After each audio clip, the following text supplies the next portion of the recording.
ہمارے چینل میں خوش آمدید اور السلام علیکم۔ یہ ہے قسط نمبر 1۔ وعلیکم السلام۔ آج ہم تاریخ کی ایک ایسی عظیم ہستی کی بات کر رہے ہیں جن کی مالی قربانی اور عاجزی نے دنیا کو حیران کر دیا۔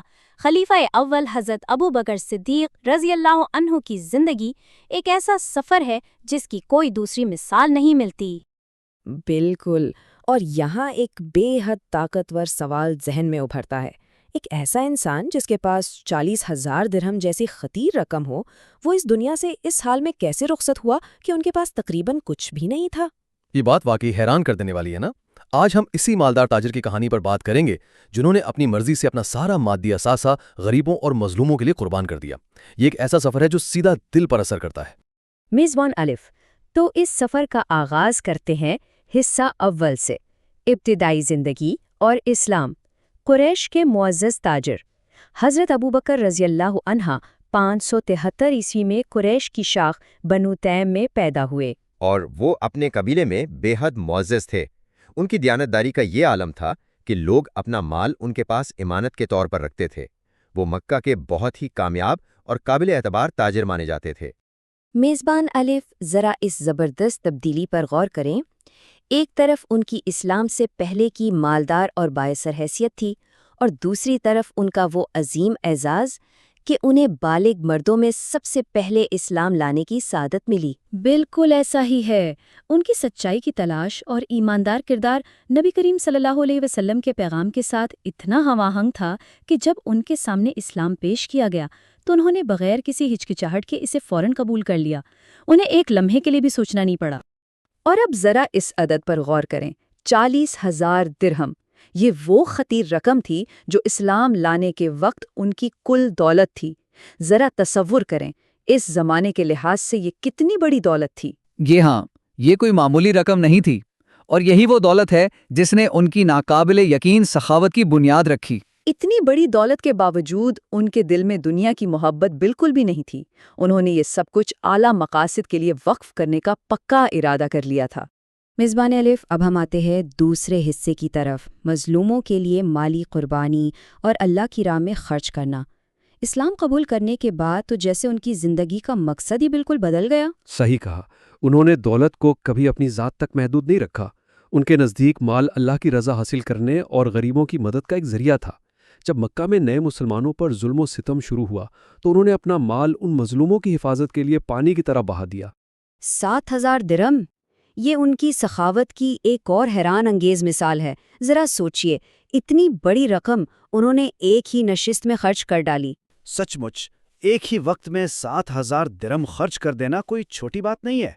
یہ ایک بہت بڑا صدقہ تھا جو انہوں نے تکلیف میں مبتلا مسلمانوں کی آزادی خریدنے کے لیے ادا کیا۔ انہوں نے دولت جوڑنے کے بجائے انسانی جانوں کو بچانے کو ترجیح دی۔ میزبان الف، جن افراد کو انہوں نے ظالموں کی چنگل سے آزاد کرایا ان میں حضرت بلال ابن رباح رضی اللہ عنہ شامل ہیں، جنہیں تپتی ریت پر سخت اذیتیں دی جاتی تھیں۔ ان کی آزادی حضرت ابو بکر رضی اللہ عنہ نے ہی ایک خطیر رقم دے کر خریدی تھی۔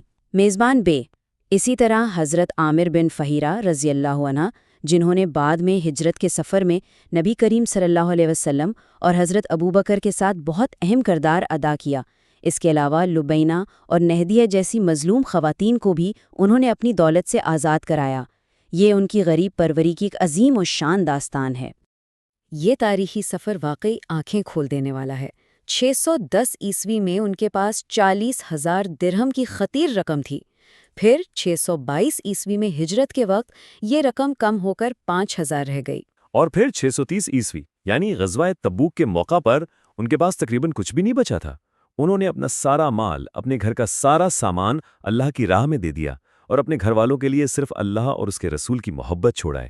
یہ وقت کا تسلسل ہمیں بتاتا ہے کہ دولت کیسے گھٹتی گئی لیکن ایمان کتنا بلند ہوتا گیا۔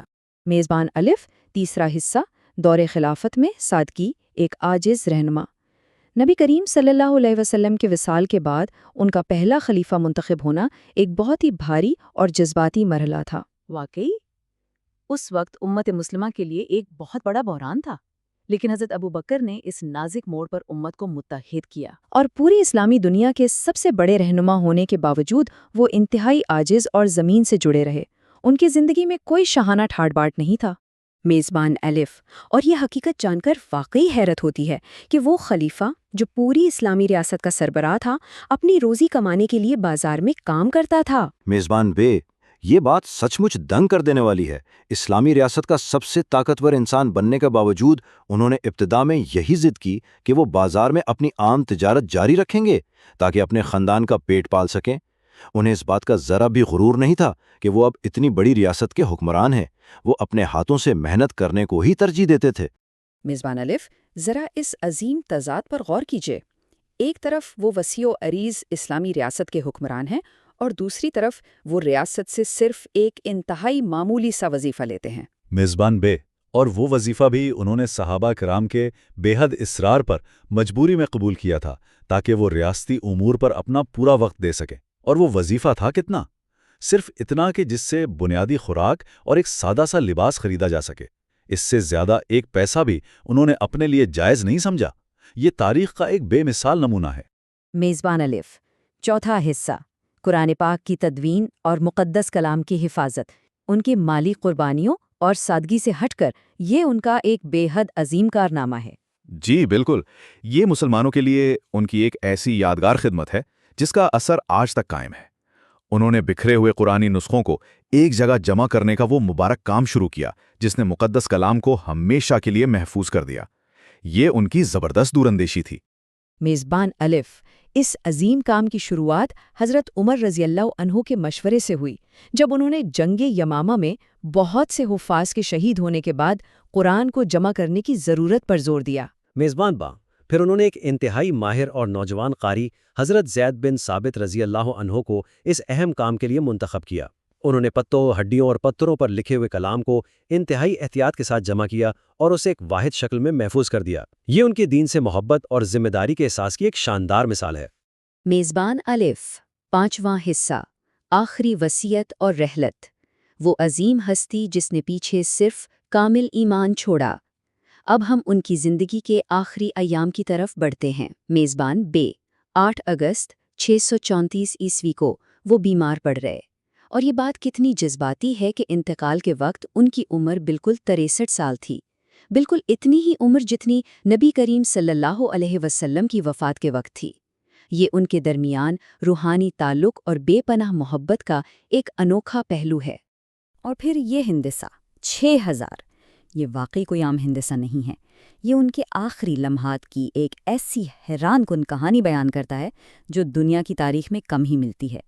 یہاں آ کر دل ٹھہر سا جاتا ہے۔ جب وہ بستر مرگ پر تھے تو انہوں نے حساب لگایا کہ انہوں نے اپنے دور خلافت میں بیت المال سے کتنا وظیفہ لیا ہے۔ وہ 6000 درہم تھے۔ انہوں نے وصیت کی کہ ان کا ذاتی باغ بیچ کر یہ پوری رقم واپس سرکاری خزانے میں جمع کروا دی جائے۔ یعنی انہوں نے جو کچھ اپنی جائز ضرورت کے لیے لیا تھا وہ بھی مرنے سے پہلے واپس کر دیا۔ یہ دیانتداری کی انتہا تھی۔ میزبان الف، اور جب ہم ان کی چھوڑی ہوئی وراثت کا جائزہ لیتے ہیں تو کیا ملتا ہے؟ محض ایک غلام، ایک اونٹ اور ایک پرانا کپڑا، بس یہی ان کا کل اثاثہ تھا۔ میزبان برگ، یہ سوچ کر ہی رونگٹے کھڑے ہو جاتے ہیں کہ اس وقت کی پھیلتی ہوئی عظیم اسلامی دنیا کا حکمران اپنے خاندان کے لیے وراثت میں کوئی سونا، چاندی یا وسیع زمینیں نہیں چھوڑ کر گیا۔ انہوں نے اگلے خلیفہ کو صرف یہ 3 انتہائی معمولی چیزیں سونپیں۔ ایک وقت کے امیر ترین تاجر نے فقیری میں دنیا سے پردہ فرمایا۔ میزبان الف، ان اثاثوں کو دیکھ کر حضرت عمر رضی اللہ عنہ رو پڑے اور انہوں نے یہ تاریخی اور انتہائی جذباتی جملہ کہا، اے ابو بکر، آپ نے اپنے بعد آنے والوں کے لیے بڑی مشکل پیدا کر دی ہے۔ میزبان بے، حضرت عمر رضی اللہ عنہ ان کے اس عمل کی گہرائی کو خوب سمجھ گئے تھے۔ انہوں نے جان لیا تھا کہ حضرت ابو بکر نے سادگی، ایمانداری اور عاجزی کا ایک ایسا ناممکن معیار قائم کر دیا ہے جس تک پہنچنا کسی بھی حکمران یا انسان کے لیے انتہائی مشکل کام ہوگا۔ ان کی بے لوث زندگی رہتی دنیا تک ایک مثال بن گئی۔ میزبان الف ان کے کفن کے حوالے سے دی گئی ہدایات ان کی بے لوث شخصیت کو مزید نکھارتی ہیں۔ انہوں نے وصیت کی کہ ان کی پہنی ہوئی پرانی 2 چادروں کو دھو لیا جائے۔ میزبان بے اور انہوں نے خاص طور پر کہا کہ صرف ایک نئی چادر خریدی جائے، کیونکہ مردے سے زیادہ زندہ انسانوں کو نئے کپڑے کا حق پہنچتا ہے۔ ان کے نزدیک کفن تو بس جسم ڈھانپنے کے لیے تھا، اس لیے انہوں نے اس آخری وقت میں بھی اسراف سے پرہیز کیا۔ یہ ان کی دنیا سے بے رغبتی اور انسانیت سے ہمدردی کی انتہا تھی۔ میزبان الف، چھٹا حصہ، تاریخ میں بے مثال مقام، سخاوت کی ایک عظیم وراثت جو آنے والے ہر دور میں یاد رکھی جائے گی۔ میزبان ب، ان کی خلافت کا دور محض 2 سال اور کچھ ماہ پر محیط تھا، لیکن اس مختصر سے عرصے میں انہوں نے امت کو متحد کر کے تاریخ کا رخ موڑ دیا۔ اتنی بڑی طاقت، اثر و رسوخ اور اختیار کے باوجود ان کی روح اتنی ہی پاک اور عاجز رہی جتنا خلافت سے پہلے تھی۔ ہماری آج کی اس گفتگو کا سب سے اہم اور بنیادی سبق یہی ہے کہ اصل امیری اور حقیقی کامیابی مادی دولت میں نہیں، بلکہ پختہ ایمان اور اللہ کی راہ میں خرچ کرنے میں ہے۔ بالکل درست۔ دولت انسان کے لیے ایک بہت بڑا امتحان بھی ہے اور اچھے کام کرنے کا ایک بہترین ذریعہ بھی۔ جیسا کہ آج ہم نے اس تاریخی جائزے میں تفصیل سے دیکھا، انہوں نے اپنے تمام تر دولت کو صرف اور صرف فلاحی اور اعلیٰ مقاصد کے لیے، غریبوں اور مظلوموں کی مدد کے لیے استعمال کیا۔ اور آخر میں یہ اہم سوال ذہن میں ابھرتا ہے جس پر غور کرنا ہم سب کے لیے ضروری ہے۔ کیا تاریخ کبھی کوئی ایسا رہنما دیکھ پائے گی جو اپنا سب کچھ قربان کر دے اور دنیا سے بالکل خالی ہاتھ جائے؟ یہ ایک ایسا سوال ہے جو ہر انسان کو اپنے گریبان میں جھانکنے اور اپنی سخاوت و ترجیحات پر غور کرنے پر مجبور کر دیتا ہے۔ ان کی زندگی کا ایسا روشن چراغ ہے جس سے ہر دور کا انسان رہنمائی حاصل کر سکتا ہے۔ خیر، آج کے لیے بس اتنا ہی۔ اپنا بہت خیال رکھیے گا۔ خدا حافظ۔